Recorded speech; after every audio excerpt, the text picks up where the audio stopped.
Welcome back to the show, everybody. You're listening to Open Mic. I'm Johnny Kane, and our next guest is a regular on the show. I think I'd call him a regular. Carter Lutz from the University of Miami. Really interesting interview you did this week, Carter, with Reg, the beer guy, and I think it gives us a little bit better perspective on vending. What can you tell us about your interview with Reg?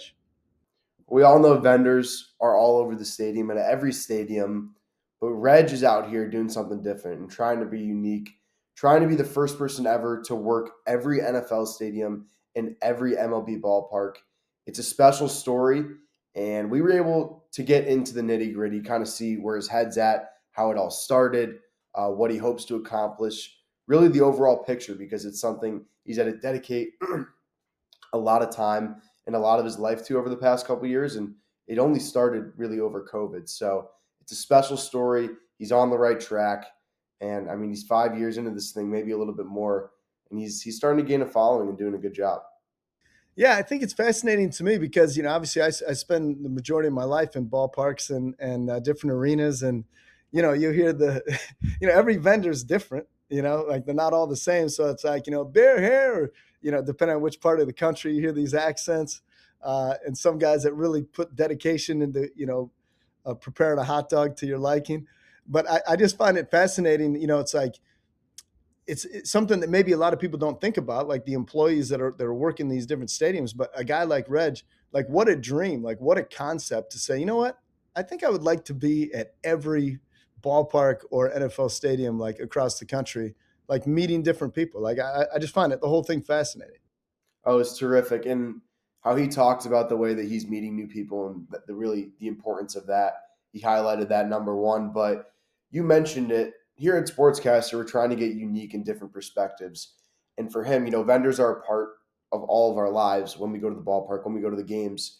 We don't think about, their day to day, what's going on with them.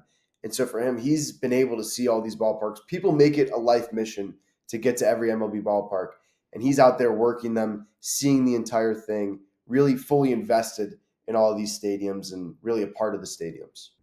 Yeah, I think it's great. And to your point, Carter, it's like at the end of the day, we're all sports fans, in some capacity. And like if you make it down to Comerica Park, which I know you do, and a lot of our listeners do, a lot of the ushers, are quote unquote retirees that, love the game so much, but they can stay involved, in being around sports. And then vending would be like, another layer to that. These folks that you see, like that I see a lot of the same people, same faces, always with a smile on their face, always bringing the stuff around to make that experience that much more enjoyable for the fans that are there. So very cool for you to track down the man they call Reg the beer guy. Let's listen to the interview. Here's Carter Lutz and Reggie.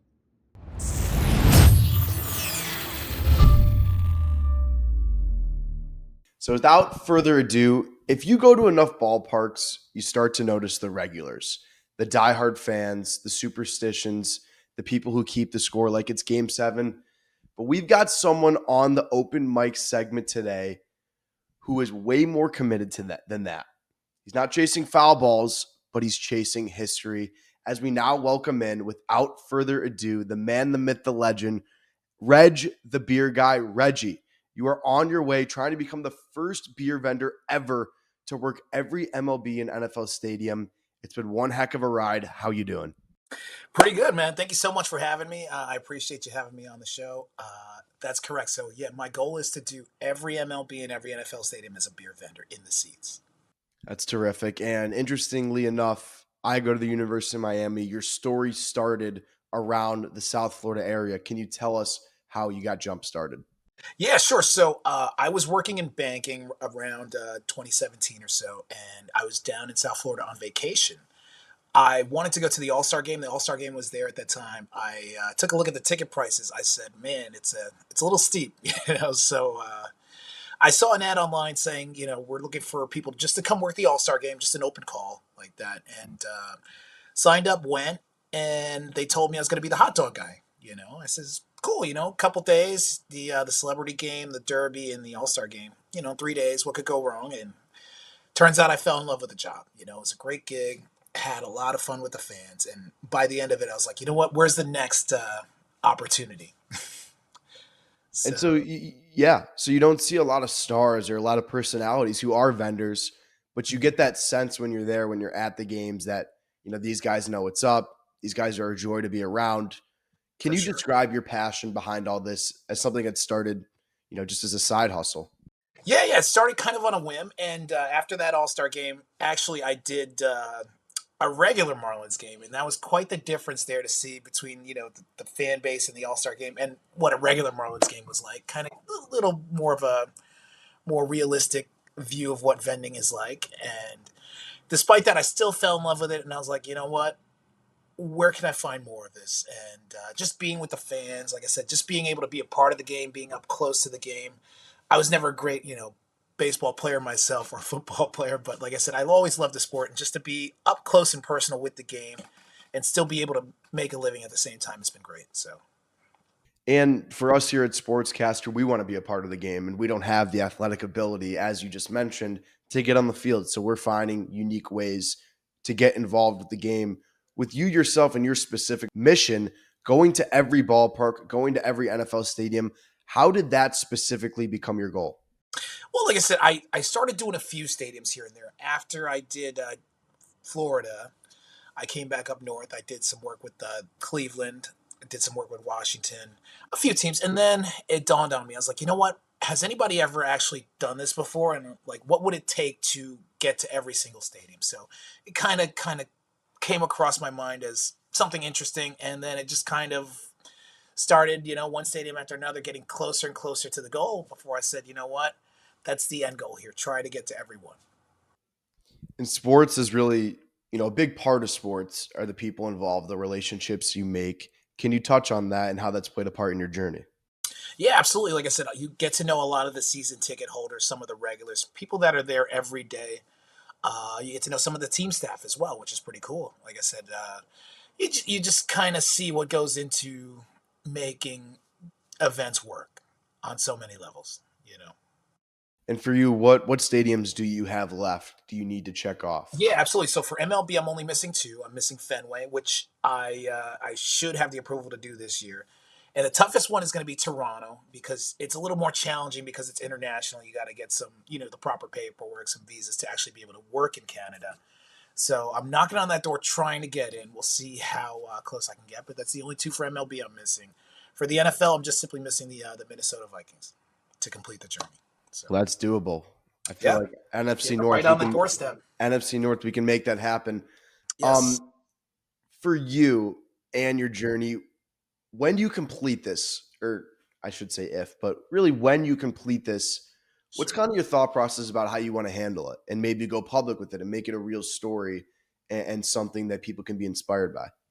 You know what? A lot of people ask me the same thing, and I feel like as long as you're not actually there, you still have that desire to continue. And I realize, I can't probably continue traveling at this pace forever. But vending is something I always want to keep in my life and something that I want to do. I enjoy it. It doesn't feel like work. I feel like like I said, I feel like I'm at the game and I'm enjoying myself and earning a living in the process. So it really doesn't feel like work. Um, and especially baseball per se, because I feel like with baseball, vending, I feel like goes hand in hand with the fan experience. And I feel like during the COVID years when there wasn't vending and fans first started coming back, a lot of fans were asking for the vendors to be back. They were like, you know what, it doesn't feel like baseball without somebody yelling out here, cold beer or hot dogs or something like that. So I feel like it's really ingrained in the baseball experience. We're here with Reg, the beer guy, a man trying to do all 30 MLB ballparks, all 30 NFL stadiums as a vendor. Was being a vendor, was that kind of environment, the vendors shouting, being a part of the atmosphere at ball games, was that a reason you think why you fell in love with it? Yeah, exactly. I feel like just being there, being a part of the big events, especially. I feel like the Super Bowls, the NBA Finals, Stanley Cup. I've gotten to do all four of the major championships, the World Series. There's nothing quite like it. Just to be there, and everybody's watching this moment, and you get to actually be a part of it. And nothing can replace that. It was a little tough this year having to watch it from the couch, being in Toronto, but I did get to work at Dodger Stadium this year, which I love. So Unbelievable, and an unbelievable story, a unique story. A man trying to become the first vendor ever to work all 30 ballparks in the MLB, all 30 stadiums in the NFL. We thank you for your time, Reggie. Your story is inspirational. It's different, and it's a new way to look at sports in a different lens. So we appreciate you coming on the show and sharing your perspective. Absolutely. Thank you so much, man. Hope to see you at a Tigers game this year. Thank you, Reggie. You got it. Take care. That was SportsCaster.com's Carter Lutz and Reg, the beer guy. Such a cool story. 30 MLB ballparks, 30 NFL stadiums. And I know if you're listening, you're saying, wait, I thought there were 32 NFL teams. There are. But the New York Giants and the Jets, they obviously share MetLife Stadium, and the LA Rams and the LA Chargers share SoFi Stadium. So 30 NFL stadiums to complete the tour. And only 3 venues left for Reggie: Fenway in Boston, Rogers Center in Toronto, and US Bank Stadium, the home of the Minnesota Vikings. When we come back, a heartwarming story about a young man who overcame brain surgery as a young boy and is now working for the Detroit Pistons. That story is coming up next.